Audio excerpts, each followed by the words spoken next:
वालेकुम। First focus news के साथ मैं हूं आमना डार। असद उमर से हमाद अजहर तक गलती दर गलती। पाकिस्तान तहरीक इंसाफ पीटीआई की हुकूमत जब से कायम हुई है, इस वक्त से कप्तान अपनी टीम के इंतखाब और तश्कील में ही मसरूफ़ हैं। कोई महीना ऐसा नहीं गुजरता जिसमें कप्तान अपनी टीम में कोई तब्दीली ना करें। कप्तान ने 22 साल की जदोजहद के बाद जिन लोगों को ऑलराउंडर या अटैक बॉलर या ओपनिंग बैट्समैन करार देकर टीम में शामिल किया था, अचानक इन्हें ही 12वां खिलाड़ी करार देकर पानी पिलाने की जिम्मेदारी दे दी जाती है, या फिर इन्हें अनफिट करार देकर टीम से बाहर कर दिया जाता है। लेकिन फिर कुछ अरसे बाद इन्हें बड़ी धूमधाम से दोबारा टीम का हिस्सा बना लिया जाता है। इनमें से अक्सर तो ऐसे हैं जिन्हें टीम का हिस्सा तो बना लिया जाता है, मगर कप्तान इनसे मिलना भी गवारा नहीं करते हैं। ऐसे ही एक फर्द को कप्तान ने मिले बगैर ही टीम का हिस्सा बनाया और फिर पाकिस्तान के खजानों की कुंजी इन्हीं के हवाले कर दी। अब्दुल हफीज शेख को टीम में शामिल करने के लिए कप्तान ने अपने पोस्टर खिलाड़ी असद उमर को व्हाट्सएप पर मैसेज करके फारग कर दिया था। इस तरह फारग किए जाने पर असद उमर बहुत परेशान भी हुए थे। वाकफान हाल का कहना है कि असद उमर ने झंडे वाली गाड़ी दोबारा हासिल करने के लिए बनी गाला के बजाय दीगर जराए इस्तेमाल किए। अब्दुल हफीज शेख की जब तकर्री हुई थी, इस वक्त राकम ने एक तहरीर लिखी थी जिसका उन्वान था नाकाम असद उमर की जगह नाकाम तरीन अब्दुल हफीज शेख। इस तहरीर में पहले ही निशानदेही कर दी गई थी कि अब्दुल हफीज शेख मुआशियत में ज़रूरी इस्तेलाहात करने में नाकाम रहेंगे। वो इस तरह डिलीवरी नहीं कर सकेंगे जिसका दावा तकर्री के वक्त कप्तान और इनके तर्जमानों की टीम कर रही थी। अब्दुल हफीज शेख को तकर्री के 2 साल मुकम्मल होने पर ओहदे से फारग कर दिया गया है।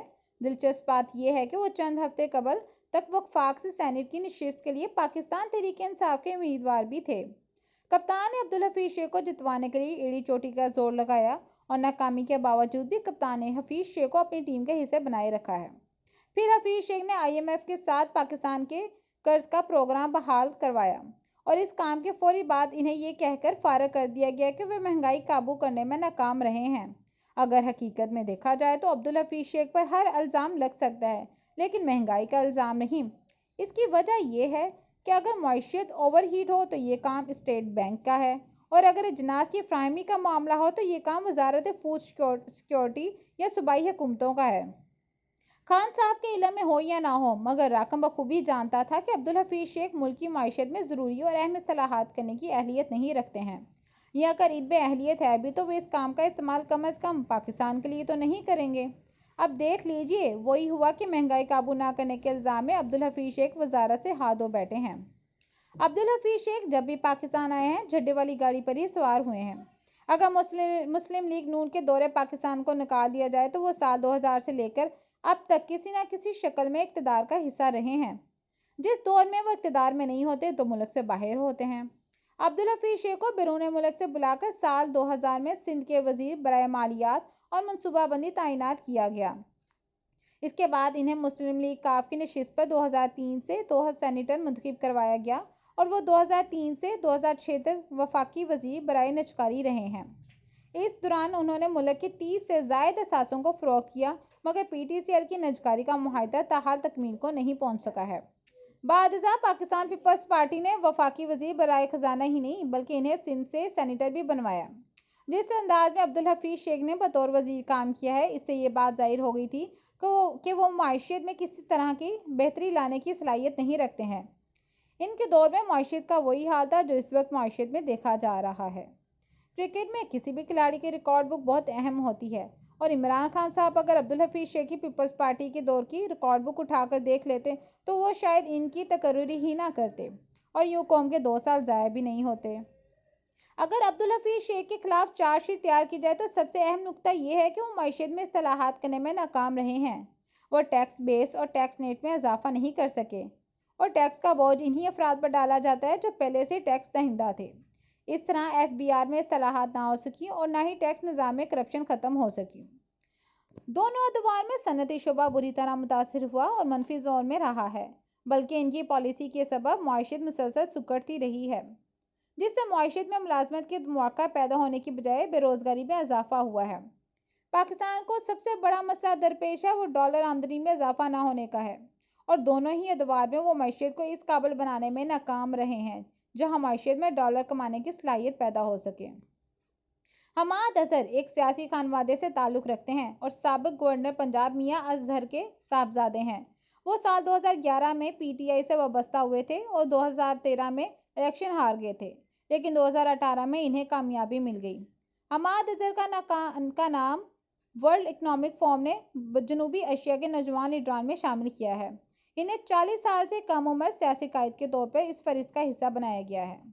पाकिस्तान तहरीक इंसाफ की हुकूमत के क़याम से अब तक हमाद अजहर काबीना का हिस्सा रहे हैं, मगर इनके 4 से ज़ायद महकमे तब्दील हो चुके हैं।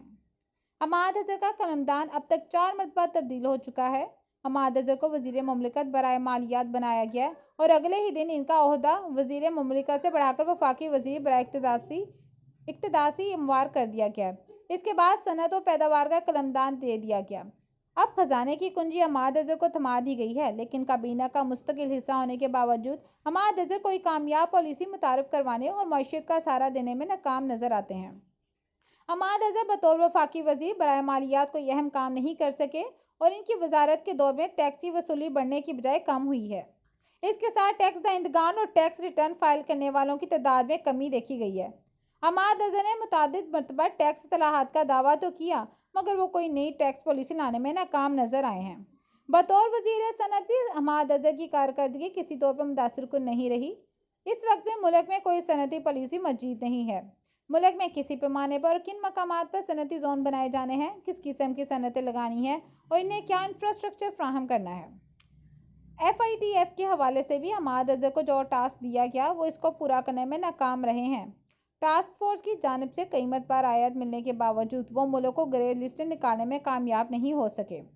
हमाद अजहर ने जो बिल असम्बली में पेश किया था, इसमें गैर मुल्की अदारों को किसी भी पाकिस्तानी शहरी को ले जाने का इख्तियार दिया गया था, जिसको बाद अपोजिशन के एतराज़ पर तब्दील किया गया।